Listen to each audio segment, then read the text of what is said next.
Dear trainees, अभी हम Microsoft office sweet में माइक्रोसॉफ्ट वर्ड को बहुत अच्छी तरह देख चुके हैं और उम्मीद है कि आप उसको प्रैक्टिस कर रहे होंगे। ये सारी प्रैक्टिसेस करते रहें और जो आपको वहाँ पे कॉन्सेप्ट्स दिए थे उनको याद रखें। यही कॉन्सेप्ट्स अब हमारे यूज़ होंगे माइक्रोसॉफ्ट पावर पॉइंट के अंदर। पावर पॉइंट एक ऐसा सॉफ्टवेयर है जो कि आपको प्रेजेंटेशन देने में मदद करता है। मदद कैसे करता है कि आपने कहीं पे कोई किताब करना हो या कोई प्रेजेंटेशन देनी हो, चाहे वो स्कूल में हो, यूनिवर्सिटी में हो, कॉलेज में हो या प्रोफेशनली हो, तो पावर पॉइंट आपका गो टू टूल है। सबसे पहले आप इसके अंदर स्लाइड्स डिज़ाइन करते हैं, यानी कि कुछ ऐसा कंटेंट लिखते हैं बड़े कम अल्फाज के अंदर जो कि आपकी उस प्रेजेंटेशन के लिए ज़रूरी होता है और उसको आप किसी भी तरह से प्रेजेंट कर सकते हैं। आइए देखते हैं कि हम इसको कैसे ऑफिस में यूज़ कर सकते हैं।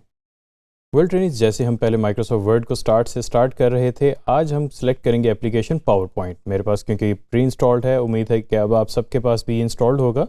आप इसको जो है यहाँ पे क्लिक करें, पावर पॉइंट स्टार्ट हो जाएगा।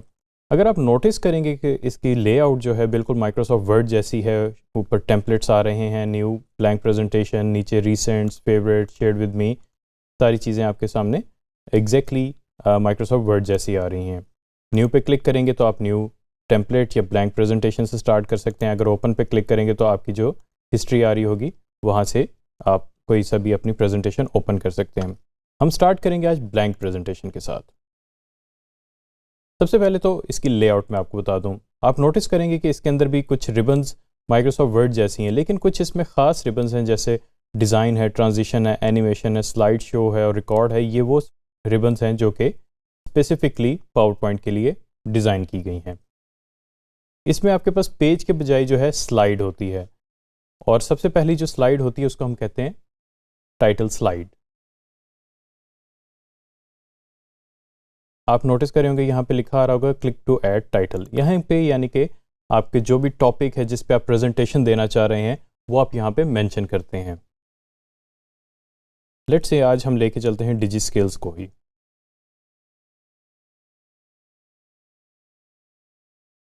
मैंने यहाँ पे लिख दिया है कि डिजी स्किल्स डॉट पी के, यानी कि जो प्रोजेक्ट है उसी के बारे में मैं आज आपको ये साथ डिस्कस करूँगा स्लाइड्स के अंदर। यहाँ पे इसके बाद आ जाता है उसका सब टाइटल, यानी सब टाइटल से मतलब है कि उसके बारे में थोड़ी सी डिस्क्रिप्शन कि ये क्या है। इसको हम लिख देते हैं a platform to teach people new skills.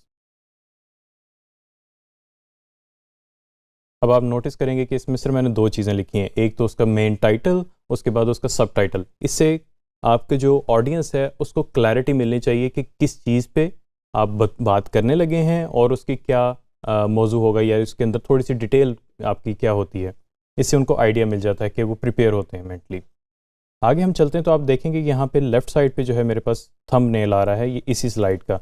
अब इसमें दो तरीके हैं, या तो अगर मैंने न्यू स्लाइड डालनी है तो यहाँ पे आप देख रहे होंगे न्यू स्लाइड की मेरे पास ऑप्शन आ रही है और मुझे बता रहा है कि टाइटल स्लाइड डालनी है, टाइटल एंड कंटेंट डालना है, जो कि सबसे ज़्यादा यूज़ होता है।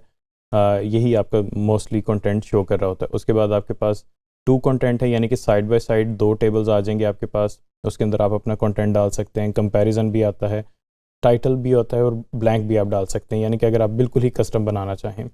फिलहाल हम जाएंगे टाइटल एंड कंटेंट के साथ। ये स्लाइड आ गई। इसके अंदर एक और तरीका है कि आप सिंपली इसमें क्लिक करके एंटर भी दबा सकते हैं, उससे भी आपके न्यू स्लाइड आ सकती है। बाकी कंट्रोल्स एग्जैक्टली वैसे ही हैं जैसे माइक्रोसॉफ्ट वर्ड के अंदर थे, यानी कि कंट्रोल सी से कॉपी होता है, कंट्रोल वी से पेस्ट होता है, रीडू, अंडू, सही वही तकरीबन सारे शॉर्टकट्स हैं। अब जो इसमें कॉन्सेप्ट होता है आपकी टाइटल स्लाइड के बाद जो कंटेंट्स हैं, यानी कि एक आइडिया जो है आपकी एक स्लाइड पे होना चाहिए, यानी कि आपका कंटेंट बहुत ज़्यादा नहीं होना चाहिए स्लाइड के अंदर। बिल्कुल वो चीज़ें होनी चाहिए जो कि टू द पॉइंट हों, जिनको आप देख के एज अ रेफरेंस आगे बोल सकें। बोल आप जितना मर्जी लें, लेकिन जो है आपका कंटेंट कम से कम होना चाहिए और क्लियर होना चाहिए। लेट्स से हम यहाँ पे करते हैं व्हाट वी डू। अब ये ऑडियंस है जिनको नहीं पता कि डिजी स्किल्स क्या करता है, तो अब डिजी स्किल्स के बारे में बता रहे हैं कि व्हाट वी डू। यहाँ पे वी ट्रेन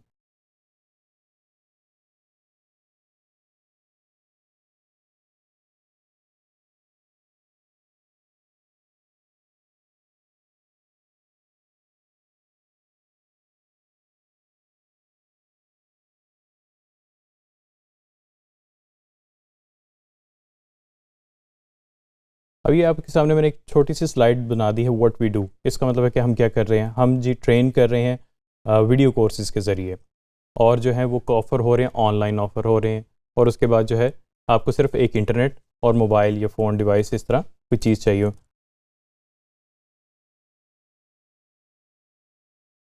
यानी कि अब आपको पूरा डिजी स्किल्स का पता चल गया कि डिजी स्किल्स कैसे काम कर रहा है।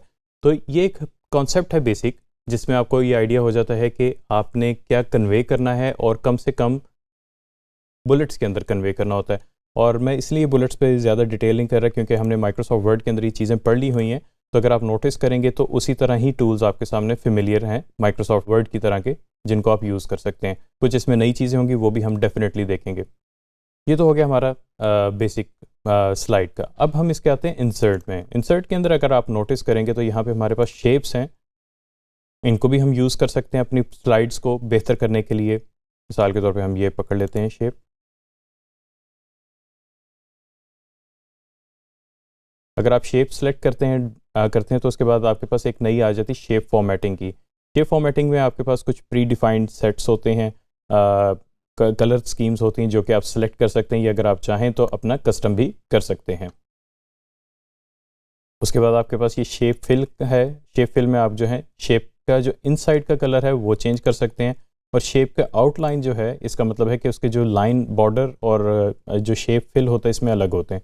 तो उसका बॉर्डर का कलर कुछ भी कर सकते हैं। मिसाल के तौर पे ब्लैक है, मैंने ब्लैक कर दिया। अगर यहाँ पे आए तो आप इफ़ेक्ट्स जो हैं इसके डाल सकते हैं। अगर 3D इफेक्ट डालना चाह रहे हैं, 2D इफेक्ट डालना चाह रहे हैं, जिस तरह का भी इफेक्ट डालना चाह रहे हैं वो आप यहाँ से प्री डिफाइंड से डाल सकते हैं।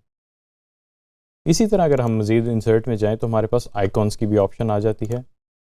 आप आइकॉन भी डाल सकते हैं अपनी ज़रूरत के मुताबिक। इसके लिए आपके पास इंटरनेट होना बहुत ज़्यादा ज़रूरी है। ये तो हमने देख लिया व्हाट वी डू में क्या हमने करते हैं। इनको सपोर्ट करने के लिए हम इमेजेस और आइकॉन्स भी डाल सकते हैं, जो कि बहुत ज़्यादा कारआमद होते हैं। उसके अलावा यहाँ पे आपकी जो स्पेसिंग है वो बहुत ज़्यादा मैटर करती है। आपकी जितनी अच्छी ज़्यादा स्पेसिंग होगी उतनी ज़्यादा ऑडियंस को विजिबिलिटी होगी। जैसे कि मैंने एंटर दबा के एक एक लाइन ऐड कर दी है, इससे यह हो गया कि विजिबिलिटी बहुत ज़्यादा हो गई है। और आपका जो है टेक्स्ट अलाइन होना बहुत ज़्यादा ज़रूरी है।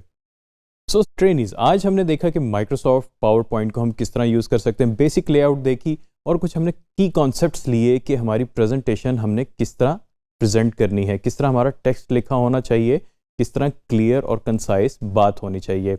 इसी चीज़ को आगे हम लेके जाएंगे मज़ीद लेक्चर्स में कि हम कैसे एक बेहतरीन प्रेजेंटेशन बना सकते हैं। Thank you very much.